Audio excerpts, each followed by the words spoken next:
সরকার একটা সিদ্ধান্ত নিয়েছিল যে মিলিশিয়া হিসেবে রক্ষী বাহিনী হবে এবং রক্ষী বাহিনীরাই সীমান্ত পাহারা দিবে, বিডিআর থাকবে না।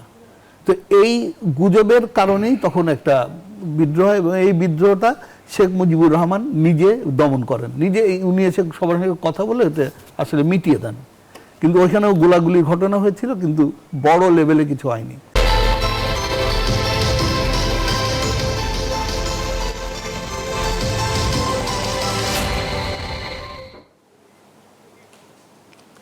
দর্শক মন্ডলী, আসসালামু আলাইকুম। মুক্তির কথার আজকের অনুষ্ঠানে আমি ডেল এইচ খান আপনাদের সবাইকে স্বাগত জানাচ্ছি। আমাদের আজকের টপিক নতুন সরকারের কাছে প্রত্যাশা ও চ্যালেঞ্জ। আমাদের সাথে আজকে আমাদের স্টুডিওতে উপস্থিত আছেন বীর মুক্তিযোদ্ধা জনাব আজম খান, মহাসচিব জনতার দল, এবং আমাদের সাথে উপস্থিত আছেন major S M Saidul Islam, লেখক ও গবেষক। আপনারা দুইজনকেই আজকে স্টুডিওতে আমন্ত্রণ জানাচ্ছি, স্বাগত। আমরা আজকের আলোচনা শুরু করতে চাই, যেহেতু আমরা যেদিন এই অনুষ্ঠানটি রেকর্ড করছি আজ 25শে ফেব্রুয়ারি। মেজর সাইদুল, আপনার কাছে আমার একটি প্রশ্ন, এটা আপনার জন্য হয়তো একটু ইমোশনাল হতে পারে। এই দিনে আজ থেকে 17 বছর আগে পিলখানায় যারা প্রাণ হারিয়েছিলেন তাদের অনেকেই আপনার সহকর্মী ছিলেন। আমার প্রশ্ন, কি ছিল তাদের দোষ? কেন তাদের মরতে হলো, প্রাণ দিতে হলো? প্রশ্নটা যত সোজা, এর উত্তরটা এত সোজা নয়। পিলখানায় যারা প্রাণ দিয়েছিলেন 57 জন, এই 57 জনের 6 জন আমার কোর্সমেট। আমরা একসঙ্গে বিএমএ থেকে শুরু করে এই 1984 থেকে 2009 সাল পর্যন্ত একই সাথে বিভিন্ন জায়গায় একসঙ্গে ছিলাম, এবং আমাদের মন, মানসিকতা, চেতনা সব একই রকম ছিল। তো যেদিন এই ঘটনাটা ঘটলো সেদিন আমি ঘাটাইলে ছিলাম, এবং ঘাটাইলে যাওয়ার পরে প্রথম আমি যখন খবর পেলাম যে এরকম একটা ঘটনা, আমি কিন্তু টেলিভিশন স্ক্রলে প্রথম দেখি। তো এই ঘটনা যখন আমি দেখলাম তখন আমার প্রথমে মনে হলো যে আমার বন্ধুরা যারা আছে ওখানে তাদের খোঁজ খবর নেওয়া, কে কোথায় আছে। আমার 6 জন বন্ধুর মধ্যে আমি, কর্নেল ইমাম ছিলেন চিটগাং সেক্টর কমান্ডার, উনি ঢাকায় এসেছিলেন। তো আমি ওনাকে ঢাকায় ফোন করলাম, ফোন করার পরে উনি ধরলেন না, অন্য কেউ একজন ধরলেন এবং বললেন যে কর্নেল ইমাম এখানে নেই। এরপরে উনি আর কোনো কথা বলেননি। তো আমি যখন বিডিআরে চাকরি করতাম তখনও কিন্তু এরকম একটা ঘটনা ঘটেছিল, বিদ্রোহের ঘটনা ঘটেছিল। তো সেই সময় ওটা হত্যাকাণ্ড পর্যন্ত পৌঁছাতে পারেনি। কত সালে ওটা? এটা এটা হচ্ছে 1991 সালে। আচ্ছা, 91 কি 92 এরকম সময়। বাট এসকেলেশনটা হয়নি ওই লেভেলে। হ্যাঁ, ওই লেভেলে হয়নি। তো আমি আমার বন্ধুদের, একজন আমার বন্ধু ছিল নাইখংছড়িতে, কর্নেল নাইম, একটা ব্যাটালিয়নের সে সিও ছিল, যে ব্যাটালিয়ন আমি টুয়াইসে ছিলাম। তা আমি নাইমকে ফোন করলাম, নাইমকে ফোন করে বললাম, নাইম কি হচ্ছে? তো নাইম বলল যে না, আমি ঠিক আছি। তো নাইমকে আমার মনে হলো খুব আড়ষ্ট হিসাবে ঠিক আছি কথাটা বললো। তো পরে আমি খবর পেয়েছিলাম ওই সময় নাইমকে ঘিরে রাখা হয়েছিল অস্ত্রের মুখে, গান পয়েন্টে ছিলেন এবং কিছু বলতে পারছিল না। আমার আরো যারা বন্ধুরা ছিল, একজন ছিল বাইতুল ইজ্জতে, যেখানে রাইফেলস ট্রেনিং স্কুল। আর আমার পরিচিত তো সবাই প্রায় পরিচিত, 1-2 জন ছাড়া। তাহলে এরাই কেন? আর্মিতে তো আরো অফিসার ছিল। Why they were targeted? না, they were not targeted. এই আমাদের একটা ভুল ধারণা আছে, they were targeted। ওই সময় বিডিআরে এই বিদ্রোহের ঘটনা কিন্তু এটি প্রথম নয়। বিডিআর প্রথম বিদ্রোহ হয় 1972 সালে। 1972 সালের মার্চ মাসে বিডিআর প্রথম বিদ্রোহ হয়, এবং তখন থেকে বিডিআরের সৈনিকদের ইচ্ছা ছিল, সৈনিকরা তখন যে বিদ্রোহের কারণ ছিল সেটা হচ্ছে সরকার একটা সিদ্ধান্ত নিয়েছিল যে মিলিশিয়া হিসেবে রক্ষী বাহিনী হবে এবং রক্ষী বাহিনীরাই সীমান্ত পাহারা দিবে, বিডিআর থাকবে না। তো এই গুজবের কারণেই তখন একটা বিদ্রোহ, এবং এই বিদ্রোহটা শেখ মুজিবুর রহমান নিজে দমন করেন, নিজে উনি এসে সবার সঙ্গে কথা বলে এতে আসলে মিটিয়ে দেন। কিন্তু ওইখানেও গোলাগুলির ঘটনা হয়েছিল, কিন্তু বড় লেভেলে কিছু হয়নি। কিন্তু তখন একটা ব্যাপার স্পষ্ট হয়ে যায় যে বিডিআরের কিছু মানুষ তখন থেকেই চাইতো না যে সেনাবাহিনীর অফিসাররা তাদের এসে কমান্ড করুক। আচ্ছা, সেনাবাহিনীর অফিসাররা কমান্ড করলে কি কি অসুবিধা? একটা হচ্ছে তাদের অভিযোগগুলো পরবর্তীতে যেটা এসেছে, তাদের ধারণা যে লঘু পাপে গুরুদণ্ড হয়, উনি হয়তো যে অপরাধ করেছেন তার চেয়ে বেশি শাস্তি হয়। তাহলে কি এই 57 জন অফিসার আসলে ওই ঘটনার সময় ওখানে উপস্থিত ছিলেন বলেই আসলে? হ্যাঁ, ওই 57 জন অফিসার সেই সময় বিডিআর ছিলেন। এই যে আমি বললাম, এটা পরবর্তীতে আমি যদি সুযোগ পাই আমি আরো ক্লিয়ার করব যে তারা কেন আর্মি অফিসারদেরকে চাচ্ছিল না, এবং এই আর্মি অফিসারকে না চাওয়ার কারণে শেখ মুজিবুর রহমান কিন্তু 12 জন অফিসারকে সরাসরি বিডিআর হিসেবে রিক্রুট করেছিলেন।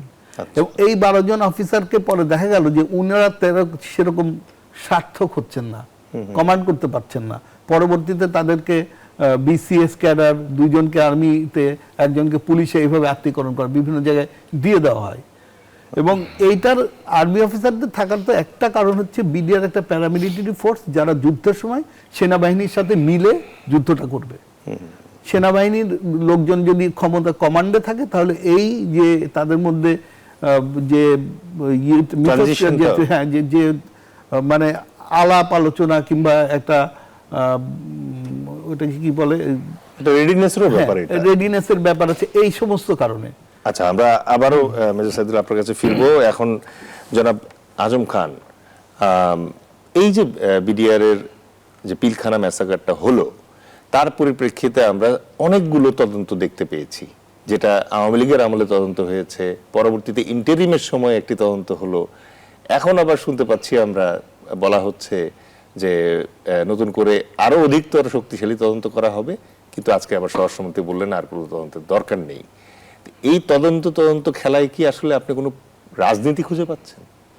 না, এটা তো অত্যন্ত স্পষ্ট, যদি স্বরাষ্ট্রমন্ত্রী এই কথা বলে থাকেন যে সর্বজন স্বীকৃত তদন্ত কমিশন, যেটা এই অন্তর্বর্তী সরকারের আমল হয়েছিল। আর এই অন্তর্বর্তীকালীন সরকার কিন্তু নিজে নিজে হয়নি, সমস্ত দলের সাপোর্ট নিয়ে এই সরকারটা হয়েছিল, এবং তাদের দ্বারা সৃষ্ট নির্বাচন তদন্ত কমিশন এটি দিয়েছে। অবশ্যই এই আলোকে বিচার হওয়া উচিত। আমি নিজে সেনা পরিবারের সদস্য, আমার 3 ভাই বিমান বাহিনী, নৌবাহিনী, সেনাবাহিনীতে ছিলেন। আমার নিজের মার পেটে 2 মুক্তিযুদ্ধে শহীদ হয়েছেন। তো এই যে 57 জন অফিসার মারা গেলেন, এটার যে কষ্ট, তার পরিবারের যে যন্ত্রণা, এটা আমি উপলব্ধি করি। আমি আজকেই মেজর জেনারেল শাকিলের ছেলের বক্তব্য শুনছিলাম যে আমি বেঁচে থাকতে এই বিচার বন্ধ করার কোনো উপায় থাকবে না। তা আসলে এই বিচারটা না হওয়া পর্যন্ত তো মেজর সাইদি যথার্থই বলেছেন, বিভিন্ন ক্ষোভ ছিল 72 সাল থেকে বিডিআরের ক্ষোভ, বিদ্রোহ, এটাও সত্য। কি এ থেকে কাজে লাগিয়ে যে স্বার্থান্বেষী মহল আমাদের দেশপ্রেমিক সেনাবাহিনীকে ধ্বংস করে দিতে চেয়েছিল, এটার বিচার না হলে বাংলাদেশের জনগণ সিদ্ধান্ত নিতে বাধ্য হবে। সমস্ত মানুষ ঐক্যবদ্ধ হয়ে এই এমন এক পরিবেশ সৃষ্টি করে যেই পরিবেশে বিচার হতে বাধ্য করা হবে সমস্ত প্রশাসনের। কিন্তু ইন্টারিমের সময় যে কমিশন হয়েছিল, সেই কমিশনে ভারতীয় সংশ্লিষ্টতার একটা স্পষ্ট মেসেজ ওই কমিশন দিয়েছে। আপনার কি মনে হয় এখন রাজনৈতিক যে নতুন সরকার এসছে, যারা একটা বিশাল মেজরিটি নিয়ে ক্ষমতায় এসছে এবং অনেকটাই ভারত ঘনিষ্ঠ, সুতরাং এই সরকারের পক্ষে কি সম্ভব হবে সেই ভারত সংশ্লিষ্টতা মানে সমুন্নত রাখা, নাকি উজ্জ্বল রাখতে হবে সেটা? এই সরকার যদি সত্যি স্বাধীন চেতা মনোভাব নিয়ে এগিয়ে যায়, তার কার্যক্রমে এটা প্রমাণ হবে। যদি সে এই বিচার যা তদন্ত কমিশনে আছে, ভারত হোক আর যেই সংশ্লিষ্ট হোক, কঠোরভাবে সে বিচারের ব্যবস্থা যদি না নেওয়া হয়, মানুষ অবশ্যই সন্দেহের চোখে দেখবে এই সরকারকে। তাহলে কি তারা কোনো আঘাত করে এসছে? অতএব এটার ঊর্ধ্বে উঠতে হলে 2/3 মেজরিটি নিয়ে যে সরকার ক্ষমতায় এলো, তাদেরকে অবশ্যই বুঝতে হবে তারা জনগণের ম্যান্ডেট নিয়ে আসছে। তাদের ভয়ের কোনো কারণ নেই, ভারত বা কাউকে তোয়াক্কা করার কোনো প্রয়োজন নেই। যেহেতু জনগণ সাথে আছে, জনগণকে সাথে নিয়ে তদন্ত কমিশনের রিপোর্ট অনুযায়ী সঠিক স্বচ্ছ বিচার ব্যবস্থা মানুষের সঙ্গে নিশ্চয়তা বিধান করতে হবে। অনেক মানে বিজিবির অথবা বর্তমানে বিডিআর এর অনেক সদস্য আছে যারা প্রথম দিকে ওই আওয়ামী লীগের যে রাজনৈতিক প্রতিহিংসার শিকার হয়ে তারা বিনা দোষে দীর্ঘদিন ধরে কারাগারে আছে, তাদের জন্য আপনি কি বলবেন? তাদের জন্য আমি বলতে চাই, আজকেই আমি ফেসবুকে দেখছিলাম বিএনপির 2-4 জন ভালো ভালো নেতা, যা আমি 17 বছর জেল খেটেছি, আমি আমার মাথায় এতগুলো সেলাই, নামটা আমি খেয়াল করতে পারছি না, তো এখন দেখছি আওয়ামী লীগের লোক একত্র হয়ে আমাকে হত্যা করছে, আমাকে মারছে, আমার বাড়িঘরকে উচ্ছেদ করছে। তা আওয়ামী লীগে পুনর্বাসিত করার জন্য তো আমি 17 বছর জেল খাটিনি। আমার মাথা ফাটায়নি। এই সরকারের কাছে আমাদের সরকারের কাছে আমার আহ্বান যে আমার 17 বছর ফিরিয়ে দিন। আমি যদি ডেলি কামলাগিরিও করতাম, ডেলি 700 টাকা পেতাম, ওই হিসাবে আমাকে টাকা দেন। আমাকে মিথ্যা মামলা দিয়েছে, আমাকে 3 বছর জেল খাটিয়েছে। আমার ডিবির প্রধানকে, নারায়ণগঞ্জের ডিবির প্রধানকে 2 লক্ষ টাকা ঘুষ দিতে হয়েছে, 1.5 লক্ষ টাকা উকিলকে দিতে হয়েছে। এই টাকা সব ফেরত দিয়ে তারপর আওয়ামী লীগের সঙ্গে আঘাত করেন। তো বিডিআরের আপনার এই প্রশ্নের পরিপ্রেক্ষিতে আমার কথাটা মনে পড়লো। আজকে বিডিও যারা ভিক্টিমাইজ হয়েছে তারা বলতেই পারে যে আমার সেই দিনগুলো আমাকে ফিরিয়ে দাও, আমার সংসার আমাকে ফিরিয়ে দাও। অন্তত ফিরিয়ে না দিলেও এই সরকার, জনগণের সরকার, যে জনগণের কষ্টে অনুভব করে, এইটা অন্তত মানুষকে নিশ্চয়তা প্রদান না করলে পরে আগামী দিনে 2/3 মেজরিটি নিয়ে যারাই দেশে ক্ষমতা এসছে তাদের পরিণতি কিন্তু খুবই খারাপের দিকে গেছে। এ থেকে আমাদের সচেতন হতে হবে, শিক্ষা দিতে হবে। তবে এখন পর্যন্ত যা দেখছি, এই সরকার যে প্রধানমন্ত্রী, তার যেমন সে ফট করে জামাত নেতার বাড়িতে চলে গিয়েছে, নাহিদের বাসায় গিয়েছে, এগুলো আমি পজিটিভ মনে করি। এই অ্যাটিটিউড নিয়ে যদি সরকার প্রধান সত্যি এগিয়ে যায় এবং সমস্ত ভয় ভীতি ভারত সব কিছুর ঊর্ধ্বে উঠে যেটা নেয় সেটাকে সমুন্নত রাখার চেষ্টা করে জীবনের বিনিময়ে হলো, তাহলে আমার বিশ্বাস এই সরকার জনগণের আস্থা নিয়েই আগামী দিনে। ধন্যবাদ জনাব আজম খান। আমি আজম ভাইয়ের সাথে আমি একটা কথা শুধু অ্যাড করতে চাই। প্রথম কথা হচ্ছে, আমি কিন্তু বিনয়ের সাথে দ্বিমত পোষণ করছি এটা বলে যে এখন যারা বিডিআর সৈনিকরা জেলে আছে তাদের অনেকে পলিটিক্যাল ভিকটিমের কিন্তু ওখানে কোনো স্কোপ ছিল না, 1 নম্বর কথা। 2 নম্বর কথা হচ্ছে যে আমি যদি মামলাটা আপনি যদি দেখেন, মামলার দীর্ঘসূত্রিতার কারণ কি? দীর্ঘসূত্রিতার কারণ হচ্ছে 2টি বিষয়ে মামলার, হত্যাকাণ্ড কিংবা খুন, এই ধরনের বিদ্রোহের মামলার বিচার হয়েছে। বিচার হয়নি কোনটা, কেমিক্যাল অস্ত্র, তারপরে বিস্ফোরক, এগুলো সময় লাগে অথবা এগুলো করতে পারছে না যে কোনো কারণে। কিন্তু কেউ যদি বলে যে পিলখানায় যারা, যে সমস্ত সৈনিক কারাগারে আছে তাদের কেউ নিরপরাধ ছিল, আমি এটা মানতে মানে একেবারেই রাজি না। কারণ এইটা ঘটনাটা আমরা ঠিকমতো যদি দেখি, প্রধান কারণ 3টা। একটা কারণ হচ্ছে একদল অনেকদিন ধরেই চাচ্ছিল না অফিসাররা থাকুক। আরেকটা হচ্ছে কি, সেই দলটাই যাদের অন্যান্য যে সমস্ত সমস্যা ছিল, যেমন খাদ্য বলেন, আমি একমত বললাম যে এটাকে কাজে লাগিয়ে আরেকটা গোষ্ঠী সেই গোষ্ঠীটা এদেরকে উত্তেজিত করছে। এক্স্যাক্টলি। এবং সেই গোষ্ঠীটা যে উত্তেজিত যে করেছে, তখন হচ্ছে আরেকটা বহিঃশক্তি, যেটাকে আমরা বলতে মাঝে মাঝে মানে অস্পষ্টভাবে বলি, ভারত স্পষ্টভাবে, ভারতের যে গোয়েন্দা সংস্থা, তারা তাদের কাজের ধরনটাই এরকম।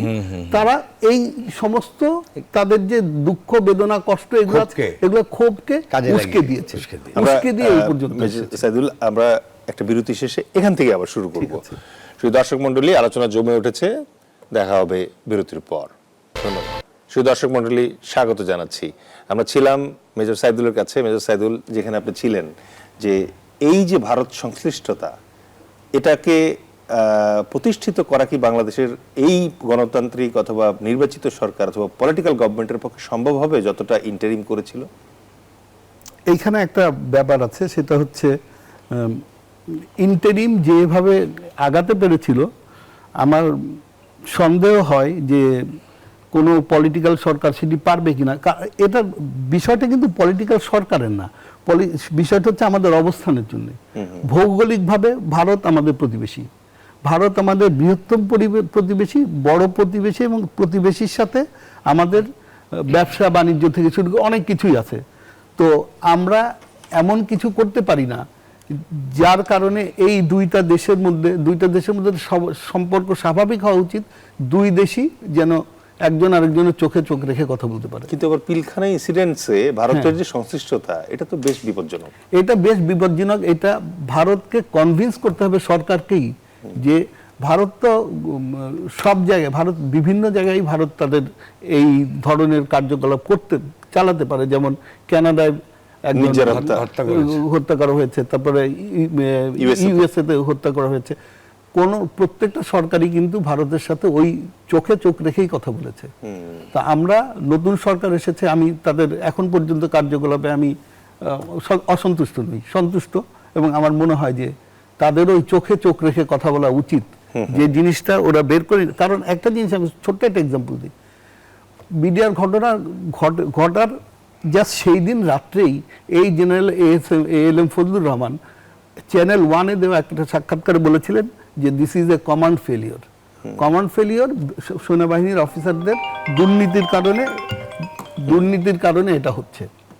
তো সেই ফজলুর রহমানই কিন্তু ধীরে ধীরে অনুধাবন করেছেন যে ব্যাপারটা কমান্ড ফেলিওরের নয়, এবং উনি এই যে তদন্ত কমিশনে এসে এগুলো প্রমাণও করেছেন। আমরা আবার ফিরবো আপনার কাছে। জনাব আজম খান, আমরা একটু বিষয়টাকে এবার বড় করার চেষ্টা করি, এবং একজন রাজনৈতিক নেতা হিসাবে আমি আপনার কাছে জানতে চাইব যে এই যে নতুন সরকার, এই নতুন সরকারের যে সংখ্যাগরিষ্ঠতা এবং আমাদের যে বিরোধী দল আছে তাদেরও যে দুর্বলতা চোখে পড়ছে, কারণ একেবারে সরকারের শুরুতেই আমরা দেখতে পেলাম যে সরকার একটা শপথ নিতে অস্বীকৃতি জানিয়েছে এবং বিরোধী দল এই ব্যাপারে আসলে কার্যকর কিছু করতে পারেনি। যে সকল দল সংসদে যায়নি আপনার দলের মতো, কিন্তু বাংলাদেশের রাজনীতিতে অত্যন্ত প্রাসঙ্গিক, আপনাদের কি পরিকল্পনা? এই সরকারের যে চ্যালেঞ্জগুলো আছে, এই চ্যালেঞ্জগুলো আপনারা কিভাবে দেখেন? না, আমরা মূলত গণতান্ত্রিক যে ব্যবস্থা অনেকদিন পর ফিরে আসার সম্ভাবনা দেখা দিয়েছে, এটাকে কন্টিনিউশনের জন্য আমরা সব ধরনের সহযোগিতা আমরা করতে চাই। কিন্তু আজকে পিলখানানি যে বক্তব্যটা উঠছে, এটা দিয়ে প্রমাণ হবে এই সরকার চোখে কথা বলে না নিজের সুবিধাজনক সরকারকে এগিয়ে নিয়ে যাওয়ার জন্য আপোষ করছে। এটা আগামী কিছুদিনের মধ্যে আমাদের কাছে পরিষ্কার হবে। এই জনগণের বলিষ্ঠতা, ভারত বিরোধিতা বলতে ভারত বিরোধিতা নয়, ভারতের কিছু কার্যক্রম, যেমন কানাডাতে গুলি করে হত্যা করেছে একজন শিখ নেতা। আমাদের এখানে যদি সত্যি বিডিআরের ইন্ধন করে বিডিআর হত্যায় তারা মদত দিয়ে থাকে প্রমাণিত হয়, অবশ্যই এই সরকারকে বলিষ্ঠভাবে ভারতের কাছে বলতে হবে, ক্ষতিপূরণ চাইতে হবে, ক্ষমা চাওয়াতে হবে। এখানে কোনো আপোষের সুযোগ নেই। হ্যাঁ, ক্ষমা চাইবে, না চাইলে ভারতের সঙ্গে আমরা ওইভাবে ট্রিট করব। গত 1.5 বছর যেভাবে ট্রিট করেছি, ভারত ছাড়া আমাদের চলা নেই। 1.5 বছর আমরা দেখিয়েছি, পেঁয়াজ থেকে শুরু করে সবই আমরা এনেছি অন্য জায়গা থেকে। তো এমন নয় যে ভারত ছাড়া আমাদের চলবে না। আমাদের শুধু দরকার দৃঢ়তার। আমরা আমাদের স্বাধীনতার প্রতি দৃঢ় আছি কি না। 57 জন সেনা অফিসার, মুখের কথা নয়। মুক্তিযুদ্ধে মারা গিয়েছে 54 জন। 9 মাসে। তাও আমরা মুক্তিযুদ্ধে আরেক বিতর্ক মধ্যে শেষ করতে পারিনি আমরা, সেটা আরেক প্রশ্ন। কিন্তু দেখেন 57 জন অফিসার হত্যা করেছে, এটা তো ভাবতেই আমার সমস্ত পশম দাঁড়িয়ে যায়। এটা দিয়ে এই সরকারের প্রথম পরীক্ষা, সে কতটুকু দৃঢ়ভাবে এই বিচারের ভূমিকা নিতে পারছে। আর রাজনৈতিক দল হিসেবে এটাই তাহলে আসল চ্যালেঞ্জ এই সরকারের। অবশ্যই এটা প্রথম চ্যালেঞ্জ। যেমন 2008 সালে আওয়ামী লীগ সরকার ক্ষমতায় এসেই প্রথম কি করলেন, 1 মাসের মধ্যে বিডিআরে এমন এক ঘটনা ঘটিয়ে দিলেন, 57 জন অফিসার হত্যার মধ্য দিয়ে সমস্ত সেনাবাহিনী অল বাহিনীকে একটা ভীতির প্রস্তাব পাঠিয়ে দেওয়া, খবরদার দেখো আমরা কি করতে পারি। যার জন্য 17 বছর নির্দ্বিধায় নিঃসংকোচিতে তারা দেশে তিনবার বিনা ভোট, রাতের ভোট, আমরা ভোট দিয়ে দেশ চালিয়ে গিয়েছে। একমাত্র ছাত্র জনতা, তরুণরা যেদিন রুখে দাঁড়িয়েছে, যেদিন দুহাত তুলে মৃত্যুকে আলিঙ্গন করতে শিখিয়েছে, সেদিন তারা পালাতে বাধ্য হয়েছে। ধন্যবাদ জনাব আজম খান। আবারও মেজর সাইদুল আপনার কাছে ফিরে আসছি যে ইন্টারিম গভর্নমেন্টের অনেক পাওয়া আছে, অনেক না পাওয়া আছে, কিন্তু সম্ভবত এই সরকারটাই প্রথম এই দিনটিকে শহীদ সেনা দিবস হিসেবে স্বীকৃতি দিয়েছে। ব্যাপারটিকে আপনি কিভাবে দেখেন?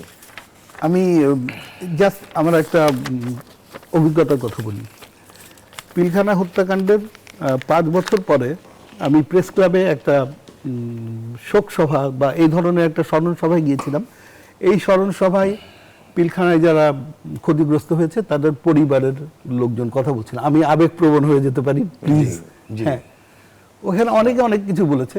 তো ফাবলিহা বুশরা বলে একটা মেয়ে, তার বাবা শহীদ হয়েছিল। তো সে যে কথাটা বলেছিল ওইটা সবসময় আমার কানে বাজে। সেটা হচ্ছে আমাদের মতো করে কানবার একটি দিন আপনারা করে দিন। তো ইন্টারিম গভর্নমেন্ট এই কাজটা করেছে, আমরা তাদের প্রতি কৃতজ্ঞ। জি, ধন্যবাদ। অসংখ্য ধন্যবাদ জনাব আজম খান। আবারও বিরতির পর আপনার সাথে ফিরে আসব। শুধু দর্শক মণ্ডলী, দেখা হচ্ছে আরেকটা ছোট্ট বিরতির পর। ধন্যবাদ। শুধু দর্শক মণ্ডলী, প্রায় 2 কোটির বেশি প্রবাসী আমাদের আছে এবং সেই 2 কোটি প্রবাসীর একজন আমাদের মেজর সাইদুল। মেজর সাইদুল, নতুন সরকার ব্রুট মেজরিটি নিয়ে এসছে এবং জনগণের ভেতরে আকাঙ্ক্ষা যে স্বল্পতম সময়ে কম জটিলতায় তারা বড় বড় কাজ করতে পারবে বলে সবাই আশা করছে। প্রবাসীদের একটা সুনির্দিষ্ট আকাঙ্ক্ষা থাকে তার নিজ সরকারের প্রতি।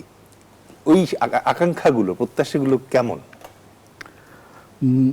আমার প্রত্যাশা, প্রথম কথা হচ্ছে আমরা যাদের জন্য এই সরকারটা পেয়েছি আলটিমেটলি, সেই যে গণ অভ্যুত্থানে যে সমস্ত যারা প্রাণ দিয়েছে, যারা অংশগ্রহণ করেছে, তাদেরকে এই সরকার যেন তাদের প্রাপ্যটা দেয়, এ হচ্ছে 1 নম্বর। কারণ তারা না হলে আমরা এই সরকার আমরা পেতাম না। অনেকে বলছে জুলাইয়ের ব্যাপারে তারা একটু রিল্যাক্টেন্ট। আমি এখন পর্যন্ত কিন্তু দেখছি না। যারা বলছে তাদের বেশিরভাগই হচ্ছে মিডিয়াতে বিভিন্নভাবে, ইউটিউবে বা অন্যান্য জায়গায় যেসব বলছে, তাদের অনেক কিছুই আমি দেখেছি যে ফ্যাক্ট নাই, ফ্যাক্টলেস। কিন্তু আমার মনে হচ্ছে যে আমি বিশেষ করে মাননীয় প্রধানমন্ত্রীর যেটা দেখছি, আমি ওনার আসার পর থেকে এই পর্যন্ত আমি তাকে ফলো করছি, এখন পর্যন্ত ওনাকে খুব মানে বদনাম করার মতো বা ওনার জুলাইকে তো হ্যাঁ বলার জন্যই বলেছে, হ্যাঁ ওনাকে দোষ দেওয়ার মতো এখন পর্যন্ত আমি কিছু খুঁজে পাইনি। তো আমার মনে হয় যে উনি যেভাবে চলছেন, ওনার নেতারা যদি চান যে বিএনপি আগামী ইলেকশন পর্যন্ত জনপ্রিয়তা ধরে রাখুক বা ভোট পান, তাহলে তার নেতাকে ফলো করা উচিত। মানে সমঝোতা টাইপের কথা না বলাই, সমঝোতা এই ধরনের কথাবার্তার কোনো প্রশ্নই আসে না। এই যে আরেকটি হচ্ছে যে দুর্নীতির ক্ষেত্রে ওনাকে একেবারে এই সরকারকে 0 টলারেন্স দেখাতে হবে। দুর্নীতি কোনোভাবেই যেন না হয়। দুর্নীতি যদি না হয় তাহলে চাঁদাবাজিও হবে না। আর প্রবাসীদের কি ধরনের প্রত্যাশা তিনি পূরণ করতে পারেন বড় দাগে? প্রবাসীদের আমি অন্যান্য প্রবাসীর কিছু বলতে চাই না, আমি আমারটা বলতে চাই। আমার রাষ্ট্রপ্রধান যখন বিদেশে যাবেন, সবাই যেন আশা করে যে আমরা যেমন অন্যান্য বড় বড় রাষ্ট্রপ্রধান আসলে যেমন আশা করি ওনাকে এক নজর দেখার জন্য, আমার রাষ্ট্রপ্রধান যেন ওরকম হন যে বিদেশিরাও যেন তাকে দেখার জন্য আগ্রহ ভরে অপেক্ষা করেন। ধন্যবাদ। জনাব আজম খান, আপনি জনতার দলের মহাসচিব। এই সরকার যে সকল চ্যালেঞ্জের মুখোমুখি হতে যাচ্ছে সামনে, আপনার দল এবং আপনার মতো যে সকল দল আছে যারা সংসদে যেতে পারেনি, তাদের কাছ থেকে সরকার আসলে কি ধরনের সহায়তা পেতে পারে? এই সরকার যেভাবে জনগণের ম্যান্ডেট নিয়ে এসছে, যারা সংসদে যেতে পারেনি কিন্তু তারা অনেক, যেমন মাহমুদুর মান্নার মতো ব্যক্তিত্ব আছে, হ্যাঁ, আমাদের এখানে লেফটেন্যান্ট জেনারেল সাব্বির আছেন, মেজর জেনারেল মাহবুবুল আলম, এরকম অনেক বড় বড় ব্যক্তিত্ব আছেন যারা এই সরকারকে বিভিন্নভাবে সহযোগিতা করতে পারে। তো সহযোগিতা করার জন্য জনতার দল কলম নিয়ে সবসময় প্রস্তুত। কিন্তু এই সরকারকে প্রমাণ করতে হবে যে কোনো অন্যায়, অবিচার, জুলুমের বিরুদ্ধে এই সরকার দৃঢ় প্রত্যয় নিয়ে এগিয়ে যাচ্ছে। এটা যদি নিশ্চিত করতে পারে, তাহলে জনতার দল সহ ছোটোখাটো যেই সমস্ত দল, যার প্রত্যেকে এই সরকারকে সেই তাদের যে দৃঢ়তা, এই দৃঢ়তায় পৌঁছাবার জন্য যা দরকার সমস্ত ধরনের সহযোগিতা করতে আমরা প্রস্তুত আছি। জনাব তারেক রহমান তো অবশ্যই বিএনপির প্রধান, চেয়ারম্যান, বাট এখন তো তিনি মাননীয় প্রধানমন্ত্রী। সুতরাং দলমত নির্বিশেষে তার তো আসলে দেশের জন্য, দেশের জনগণের জন্য, সে যেই রাজনৈতিক মতাদর্শই হোক, তার জন্য কাজ করার কথা। তিনি কি এই প্রত্যাশা পূরণ করতে পারবেন বলে আপনি মনে করেন? হ্যাঁ, ওনার মধ্যে যদি সততা সত্যি থেকে থাকে অবশ্যই পারবেন। এত বড় জনসমর্থন, উনি যদি কারোর সঙ্গে আপোষ করে ক্ষমতা একদিনও বাড়াতে না চান, যে আমি সততা নিয়ে, আমার দৃঢ়তা নিয়ে, আমার নীতি নিয়ে আমি যতদিন থাকতে ততদিন থাকবো, otherwise I will not continue, এই মনোভাব নিয়ে গেলে সমস্ত দেশের মানুষ আরও বেশি করে ওনাকে সমর্থন করবে। এবং এই জুলাই সনদ বাস্তবায়ন থেকে শুরু করে বিদ্রোহের বিচার সমস্ত কিছু উনি জনগণের অকুণ্ঠ সমর্থনের মধ্যে দিয়ে শেষ করতে পারবে বলে আমার বিশ্বাস। আর যদি তা না করেন, যা আমরা উড়োভাবে শুনছি যে বিভিন্ন আওয়ামী লীগ অফিসে তালা খোলা হচ্ছে, বিচারের আগেই তাদেরকে পুনর্বাসন করার প্রক্রিয়া নেই, যদি সত্যি এরকম হয় তাহলে কিন্তু এদেশের জনগণ আবার রুখে দাঁড়াবে। মনে রাখতে হবে, যদি এই সরকারি অ্যাবসলিউট মেজরিটি নিয়ে আসেনি, আগের সরকারও এসেছে, তার আগের সরকারও এসেছে, তারা কিন্তু টিকে থাকতে পারেনি। ইতিহাস থেকে এই শিক্ষাটুকু আমরা যদি নেই এবং নিয়ে বিনয়ের সাথে মাননীয় প্রধানমন্ত্রী সহ সবার কাছে আহ্বান থাকবে, আসেন সবাইকে নিয়ে আপনি দেশ চালাবার যে অঙ্গীকারটা আগে করেছিলেন, সেই অঙ্গীকারকে বাস্তবায়ন করুন এবং আপনার সততা দৃঢ়তার নিয়ে মানুষকে প্রমাণ করুন যে আপনি যা বলেছেন তাই ধীরে ধীরে বাস্তবায়নের পথে যাচ্ছে। ধন্যবাদ জনাব আজম খান, ধন্যবাদ মেজর সাইদুল। ধন্যবাদ। শুধু দর্শক মণ্ডলী, আমরা আমাদের অতিথিদের বক্তব্য থেকে এই ব্যাপারে নিশ্চিত হতে পেরেছি যে আমাদের মাননীয় প্রধানমন্ত্রী জনাব তারেক রহমানের ভয় নেই। বাংলাদেশের মানুষ তার সাথে আছেন। তিনি যদি তার প্রতিশ্রুতি ঠিক রাখতে পারেন তাহলে এই বাংলাদেশকে একটি শক্তিশালী স্বাধীন রাষ্ট্র হিসেবে সারা বিশ্বের বুকে মাথা উঁচু করে দাঁড়াবার জন্য প্রয়োজনীয় যা যা সহযোগিতা দরকার তা তিনি বাংলাদেশের জনগণের কাছ থেকে দলমত নির্বিশেষে পাবেন। আর জনগণের ছোট ছোট আকাঙ্ক্ষার ভেতর একটি আকাঙ্ক্ষা, সেটা হচ্ছে এই পিলখানায় যে ঘটনাটি ঘটেছিল তার সুবিচার নিশ্চিত করা। কারণ ইনসাফ বা ন্যায় বিচার প্রতিষ্ঠা করা রাজনৈতিক নেতৃত্ব, একজন স্টেটসম্যানের প্রয়োজন। গুরুত্বপূর্ণ যে যদি জুলাই না হতো 29 আগে কিন্তু নির্বাচন হতো না, এটাও মনে রাখতে হবে। অবশ্যই আমরা আশা করব যে আমাদের সরকার প্রধান তা মনে রাখবেন এবং আমাদের এই প্রত্যাশা পূরণে সর্বাত্মক প্রচেষ্টা জারি রাখবেন। সবাইকে ধন্যবাদ। মুক্তির কথার আগামী পর্বে আমন্ত্রণ জানিয়ে আজকের মতো এখানে শেষ করছি। আসসালামু আলাইকুম, আল্লাহ হাফেজ।